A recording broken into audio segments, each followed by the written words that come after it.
Ever wondered what would happen if an airplane engine just stopped mid-flight? Would the plane just fall out of the sky? The answer might surprise you, and it's way less dramatic than what you see in the movies. Today, we're going to bust some myths and reveal the incredible engineering and training that keeps you safe.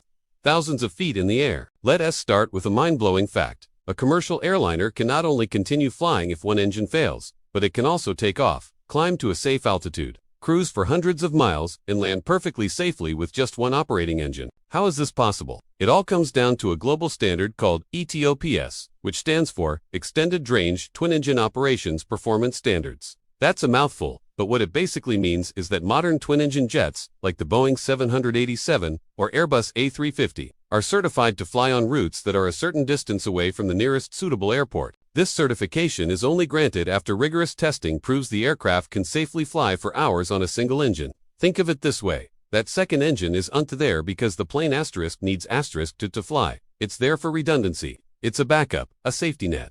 The aircraft is designed from the ground up to be fully controllable and operational with just one engine. In fact, during certification, test pilots intentionally shut down an engine right at the most critical moment of takeoff to prove the plane can handle it. They have to demonstrate that the plane can still climb and fly away safely.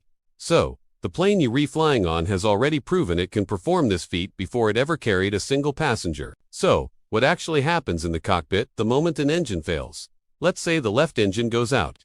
Instantly, the massive thrust from that side disappears. The right engine is still pushing forward, which creates an imbalance. This is called asymmetric thrust, and it causes the airplane's nose to want to turn, or yaw, towards the dead engine. It's like trying to paddle a canoe with only one oar on one side. You'd just go in circles. At the same time, the wing with the failed engine loses a bit of lift and wants to roll downwards. This might sound alarming, but for a trained pilot, it's a scenario they have practiced over and over again in a simulator. Their first actions are immediate and almost instinctual. To counteract the yaw, the pilot presses the rudder pedal on the side of the good engine. This pushes the tail in one direction and keeps the nose pointing straight ahead. To stop the roll, they use the ailerons on the wings. Just like turning a steering wheel, to level the aircraft. Within seconds, the plane is stabilized. Simultaneously, the flight management system or the pilot will increase the thrust on the remaining engine to compensate for the lost power. Now, with the rudder deflecting and the ailerons adjusted, the plane is flying straight, but it's not very efficient. The pilot is constantly applying pressure to the controls to fight the asymmetry. To fix this, they use something called trim. The rudder trim is adjusted to hold the rudder in place electronically, so the pilot doesn't have to keep their foot on the pedal for the rest of the flight.